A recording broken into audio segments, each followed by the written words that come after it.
Hi everyone, and welcome to Conversation at the PIOJ. Here we have a short talk with a leader about their public speaking and leadership journey. I am yours truly, Odine Cole Felix from the PIOJ's Toastmasters Club. We have joining us Dr. Wayne Henry, Director General of the Planning Institute of Jamaica.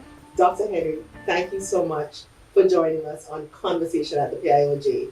How are you? I'm fine, thank you, Odie. Thanks for having me. Wonderful. Let's kickstart the conversation. When was the first time someone identified and shared with you that they saw leadership qualities in you? I think, Odie, likely the first, it could have been earlier, but I recall at sixth form at Calabar High School, and I was made a prefect and a student, a peer counselor. And I was coming in from another school, so I did first form at Calabar and did second to fifth in another school. I came back to sixth form at Calabar, and persons were thinking, well, for me to just come in and get, what the leadership of the school said, well, you see leadership qualities, and we want to put you in these positions. And that was a good, just a huge endorsement, if you will, a boost of confidence. And, nervous at first, but you had to carry out the duties. I think not long after that, in a church context, where, someone who would come to speak to us as young people, would ask us to introduce ourselves and say a little something about ourselves. And as I did, and maybe four others, he gave feedback and said, how you speak, and even how you stood up and he said, there's leadership quality, and I thought, wow. Right? Presentation meant a lot. So, Dr. Henry, was there any one person or a pool of persons who influenced you on your leadership journey? I think I'm on record of saying my greatest mentor is my father. And so, so he's a leader and has been in many aspects in Jamaica, in public service, in the church, in the family, and just his whole style, sense of humor, and the things that he would impart to us, and life lessons and importance of character and so he easily is, I think, my number one mentor. I think the late Miles Monroe, Dr. Miles Monroe out of the Bahamas, a lot of his writing and speaking have influenced me in terms of, according to issues of purpose and integrity and vision. So I would say those two. I have used opportunities, and I encourage persons to use the opportunities in your everyday life. So when I was working with, assigned to government as an advisor to government, and assigned to different ministers in particular, and I would learn from them. And even though there wasn't a formal mentorship, arrangement, just in the day-to-day interactions, I learned a lot. And I saw them operating in what they did as leaders. And learn lessons, what to do, what not to do, right? So there's a verse in the Bible that says, apply your heart to wisdom. And I say, you don't have to make my mistakes to learn from them. You can observe me and learn from, right? So if you make application to situations, there's so much to learn.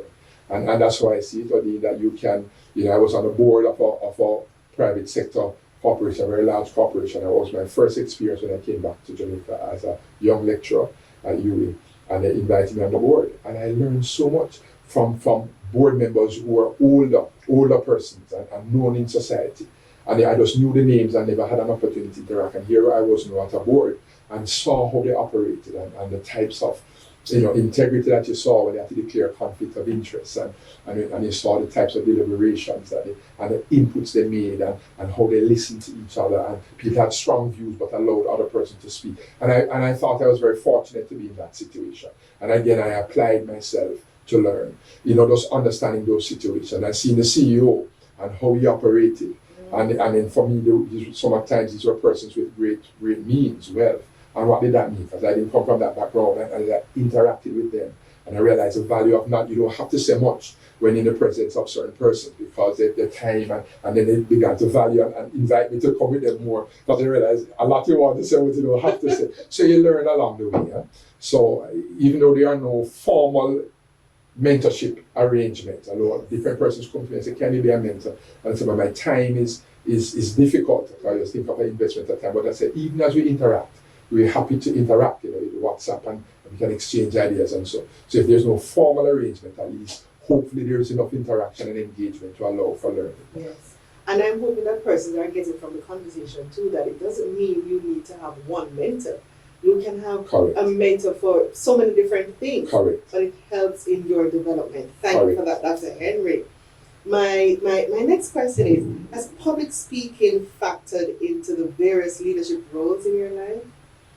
Yes, very much so. I think it's very important. Sometimes one thing I said, don't take yourself so seriously, right? And people know, some people say, oh, you're goofy. And yeah, that's how I am. I say, I'm corny, and I laugh at my own jokes, which is a danger, right? I think confident, that's a problem, But I think it's important so that when you have opportunities to speak, it doesn't become, overwhelming and daunting. Yes, you take it seriously, but listen, we're not perfect, and there's a reason you're being asked to speak, and see it that way. So of all the experiences, there's something that somebody sees and they've asked you, and the audience many persons may not know you, and this is an opportunity for who did invite you, for that to be seen. I think that's important. Sometimes we think we look at the glass is half empty, what we don't have, but it's half full. You bring something, you have value. There's something you have to say.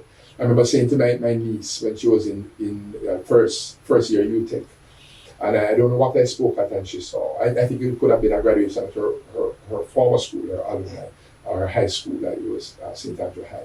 And I spoke at the graduation, and some of her friends were telling her. And she said, boy, Uncle Wayne, boy, you just do this so easily, and you're funny, etc. And I said, boy, actually, if I asked you to speak to the sixth form girls, would you have anything to say? I said, Paul, it's not to me. I said, you'd have anything to say to them? Just, yeah, maybe. I said, what would you say?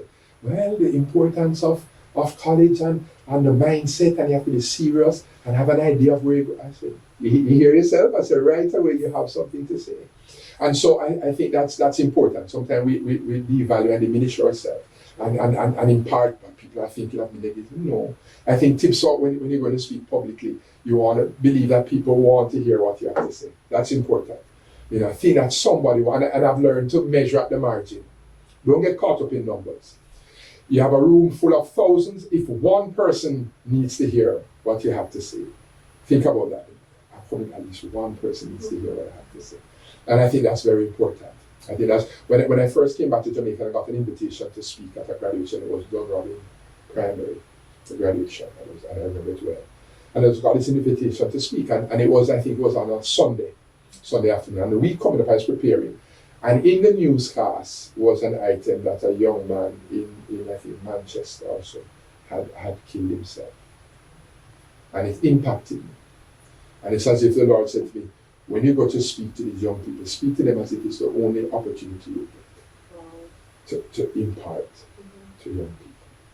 And I think public speaking is so important because in the various audiences, you have opportunity to impart.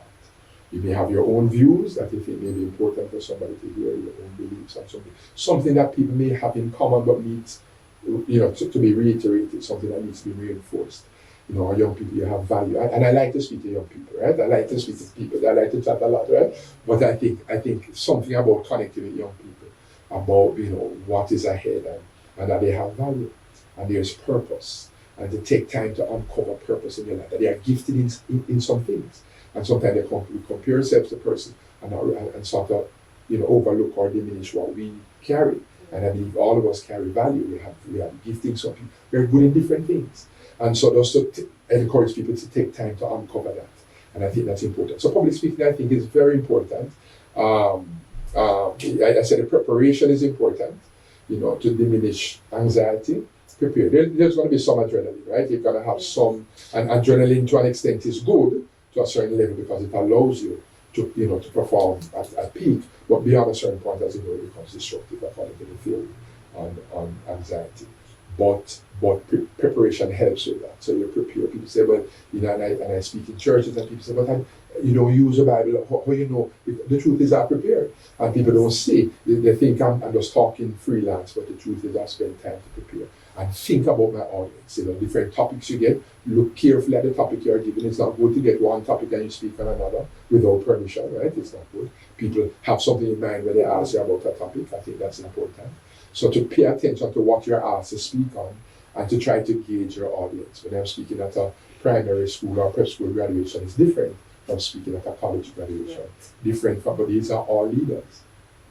They are all leaders. So some things are in common, but the audience may be different based on age and how you break down and you try to engage. And again, as I mentioned at the margin, it's good to make eye contact, but you can't make eye contact with a crowd. You may look at one person from time to time, another person. But it's good, and it helps as you prepare, for that. Yeah.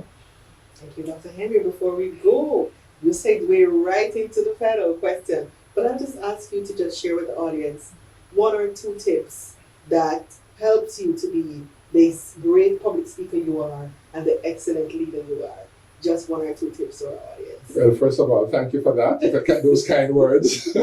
I think, again, for the various topics, prepare. And so some things I'm asked to speak on, I am guided, I'm briefed. People may prepare, notes for me. And it's good to, sometimes the schedule, you do so many things and it's one thing to the next. Just take up a speech and you begin to read. No, you can't tell the difference, right? Take time to even go through. And I know it's difficult when you're very busy and have many things, but take time. And I think the audience deserves your preparation, right? So they deserve that you are giving your best as you can. So preparation, I think, is key. To prepare, just as you would an exam. Prepare, read over, read before. Don't allow words to trap you because you never took time to read through or things that you're not familiar with. So as best you can. Preparation is important. 2, again, try to gauge your audience. Who am I speaking with? I can get to a level of familiarity based on the audience. If it's friends, if it's family, you ask me to MC 90th birthday for my dad, right? Well, that's going to be different, right? But it's still somewhat formal. But the audience, well, other form you may not, right? The Governor General asks you to speak, and I think it's a different audience, but and try to be yourself. I think somehow, sometimes for the most part, I try to say something funny, and the sad thing I get to say, I think I'm funny, and sometimes I'm not, but I still think so, and so that helps me. It helps to calm me. Sometimes someone says, do something that helps to settle you. Yes. So sometimes your salutations can help. If somebody invites me, so Odin, I know you've invited me to speak at your church, for example. I don't know anyone else. And as I'm bringing salutation, I can say, well, Odin, good people from a long time, and that may help. So whatever you do, take some time. Don't just jump right in, but take time to settle yourself. Some people think, you can breathe. And so there are different techniques. But sometimes you automatically do it and don't realize this is what the pundits suggest, right? And you're actually doing it, where you come and you take time and look around the room, look at your audience. If you're speaking at doing a huge conference for a private sector firm, and they brought in people from outside and, celebrities and so on, somehow I get invited to that to speak. And then it suited me, I thought, to get a sense of what was happening before. So yes, I had my invitation letter, what I was to speak on, but I got there a little ahead of time and listened to some of the other speakers, and that helped me a lot. I was looking at the audience backstage and greeting some of the people behind. So by the time I came up, they were just like calm, as if I was there all along. But it just helped me to settle. So some things you can do that helps you, I think. But the thing I would say, just know your subject that you're speaking on, and that's part of the preparation. And try to gauge your audience.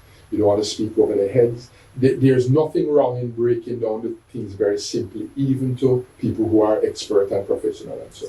Because again, measuring at the margin, if there's one person who doesn't understand that high-level jargon, they'd appreciate your having broken it down. And the experts don't mind that either, right? And particularly those of us who are from academia know the value of breaking it down, right? Your ability to convey hard concepts is proof of understanding. Some people convey it hard because they don't really understand, so they just regurgitate what they've seen in terms of this high level. But when you understand it, you break it right down in the DNA of the matters, economics, nuclear physics, right? Whatever it is, and you break it right down, and you're going to be all right. Especially if the radio audiences, public, non-public, many people here don't understand the issues. Break it right down. Define terms, give analogies, everyday examples, and people appreciate it. Thank you so much, Dr. Henry. And thank you all so much for joining us on Conversation at the PIOJ. Join us next time. Until then, walk good.